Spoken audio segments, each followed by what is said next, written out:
At so ayan, hi guys! Welcome back sa channel natin at ito na nga po sa episode 100 natin para dito kay season 3 ni One Punch Man natin. At ayan, ay huwag na nga natin patagalin pa. Simulan kaagad natin yan. At kahapon nga ay dito tayo natapos sa pagtatagpo nito ni Tareo at saka nga ni King. At ito nga ngayon ay magkasama na itong dalawa. At now ang continuation niyan is ito naman na. So dito ay tumatakbo na nga ng karipas dyan yung halimaw na tinaboy ni King. Pero makikita nga ay merong parang laman-laman dito sa may gilid nga ng pader na to. At then suddenly ay bigla nga siyang kinuha na itong laman na to. So grabe, parang kinakain siya rito ng laman. At ito nga ngayon, labas na itong pinakapuso o yung core ni Orochi. So buhay pa itong puso ni Orochi. At ito nga, kinakain niya ngayon yung mga halimaw dyan. At ito nga ngayon, sabi nga dito ni Orochi na kailangan niya pa ng maraming dugo nang sa ganun ay makapag-regenerate siya. So kaya naman dahil nga rito, ay ito nga ngayon, pinagsasapot ni Orochi yung mga bawat floors dyan banda na malapit nga sa kanya. So dito kumukuha na nga siya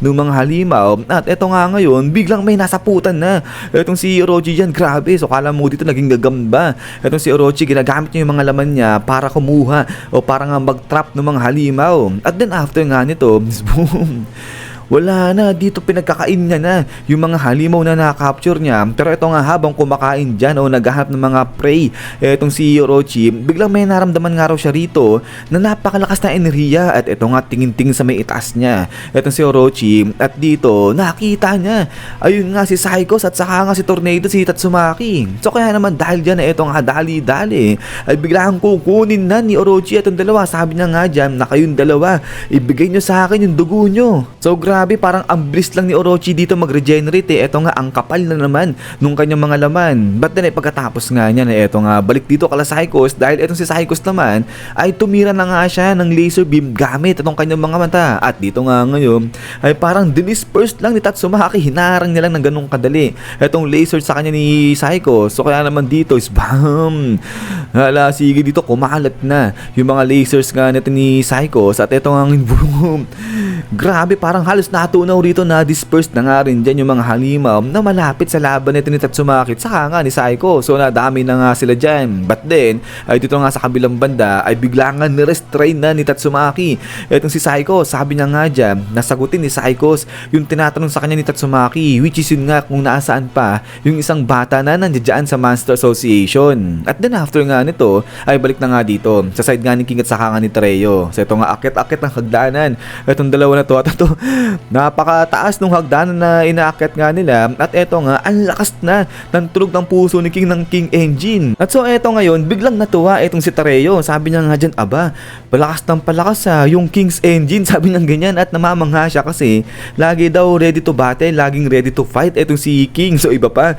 yung pagkakaintindi dito ni Tareo. At eto nga ngayon, pinakita na yung itsura ni King. Grabe, yung itsura ni King, parang kala mo hirap na pagod na etong si King. At ito nga isang damakmak na yung pawis niya. So ito sabi ni King dito, ba talaga naman kailan daw ba nila matutunton yung surface kasi nga hirap na siya. So ito sabi ni King dito kasi kapag naglalaro siya nung kanyang mga online games, magdamag lang daw siya nakaupo eh. So kaya itong inaakyat nila na napakatarik na hagdanan, talagang impyerno yan para sa kanya. So kaya pala sobrang lakas dito ng tunog ng puso ni King. But then after nga niya na ito nga ngayon, nung nakarating sila sa may surface, may nakitang elevator etong si Tareo. Sabi niya nga dyan, King, tignan mo, may elevator. So excited yung bata natin. Ayun, natuwa rin dito etong si King. At eto, sakay ngayon sila dyan sa may elevator. So yung si King, hinahanap niya yung pindutan o yung lever para nga gumalaw etong elevator. At eto ngayon, nung makita niya itong lever, ay tinry na nga na galawin ni King yan. So pinababa niya etong lever at maya-maya pa, ayun, biglang may bumuhos na pagkarami-raming tubig dito sa parang drum na nga na to sa manual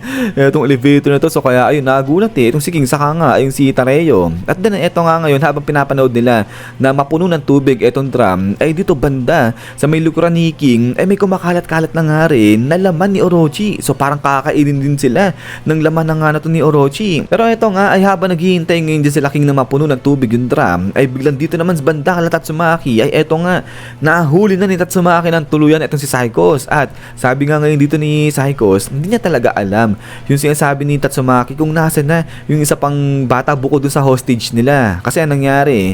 May isang halimaw nga raw dito na bigla-bigla lang nagdala ng bata. So referring ngayon kay Reaper sa nga kay Tareo. So kaya hindi niya alam kung nasa na raw napunta yung bata na yun. At ito nga habang nagsasalita dyan, itong si Psychos ay tinatransmit niya ni Tatsumaki dun pa sa ibang mga S-Class heroes. Pero yun nga, bigla pang tinwist ni Tatsumaki itong katawan dito ni Psychos. Grabe, so alam mo talaga tino-torture ni Tatsumaki itong si Psychos. At sabi nga rito ni Psychos na wala ng ibang outsiders dito sa Monster Association, kung hindi yung squad na lang ni Narinki at saka si Garo. At din ay maya pa ito nga kinuha na ngayon ni Tatsumaki itong kanyang transmitter. Sabi niya nga dyan, hello, may nakarinig ba nung sinabi nga natin ni Psychos? Pero ito, wala nagre-respond. Kaya ang sabi dito ni Tatsumaki, aba, walang sumasagot sa inyo lahat kayo mga nagpe-petics ba? Sabi niya ganyan. Pero yung biglang suddenly ay biglang nag-reply na etong si Ame Mask. Sabi niya nga dyan, pagdating dun sa private squad din na Rinki, kasama na yun ng mga disipulo ni Atomic Samurai. At ngayon ay aakyat na sila o papunta na sila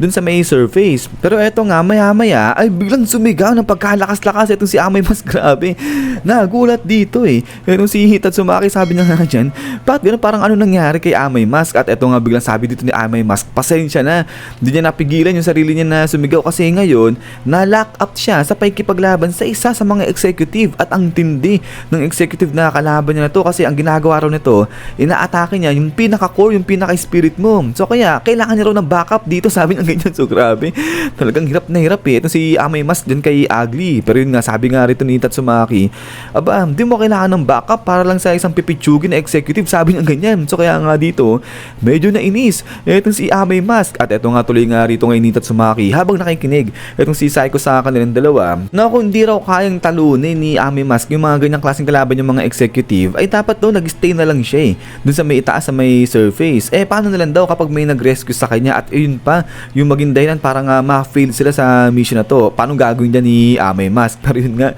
galit na galit dito sa Ame Mask. Sabi niya nga dyan na walang kwenta itong si Tatsumaki. So kaya ito, sabi niya dun sa kanyang transmitter, meron pa bang iba dyan na pwedeng tumulong sa kanya? Pero eto nga, sabi nga rito ni Psychos, aba, nakukuha pa nila na magtalo habang naikipaglaban. But then eto nga, ay habang nag-uusap dyan itong si Tatsumaki sa hanga itong si Ame Mask, ay eto nga, pawis na pawis si Psychos pero napatingin siya dun sa may baba. Biglang sabi dito ni Psychos ngayon na meron pa raw siyang pagkakataon, may pag-asa pa siya para talunin itong si Tatsumaki. But then ay eto nga, habang busy itong si Tatsumaki dyan kay Psychos at sa kay Ame Mask, ay biglang napansin ni Tatsumaki may something dun sa likuran niya. At ayun nga, bigla nagliliwanag na yung likuran niya at pagkarami-rami yung mga ilaw nga dyan. So kaya napatahimik itong si Tatsumaki at pagkatapos nga niya, spang!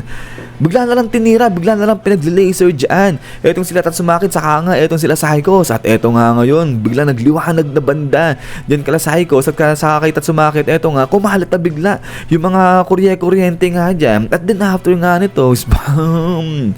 Sumabog na ng tuluyan etong sila Psychos nga at saka nga etong sila Tatsumaki. Grabe, nagkagulo-gulo na dito kala Tatsumaki. At eto nga ngayon dyan, medyo napahinto dyan medyo napatalsik etong si Tatsumaki. At eto nga, nabitawan niya tuloy etong si Psycho. So kaya nga eto natuwa etong si Psycho, sabi niya nga dyan, malaya na ako. At eto nga ngayon, labas rito etong mga dragon-dragon ni Orochi. At eto pala, yung mga tumira, yung mga nag-laser dyan kala Tatsumaki. At din ay eto nga, habang pinagtitira pa dyan etong si Tatsumaki ng mga dragon neto ni Orochi, ay eto nga, dali-dali lipad na pababa etong si Psycho. Sabi niya nga dyan, Orochi, buhay ka, mahusay, ang galing ng ginawa mo, sabi niyang ganyan. At eto nga, nire-reach na ni Psychos yung kanyang kamay para dyan kay Orochi. Sabi niya nga dyan, halika rito Orochi, mag-fuse tayong dalawa. At kapag ginawa nga raw nila yan, ay mas lalakas pa etong psychic powers ni Psychos. At eto nga ngayon, kapag nagtagumpay sila sa kanilang pag-fuse ni Orochi,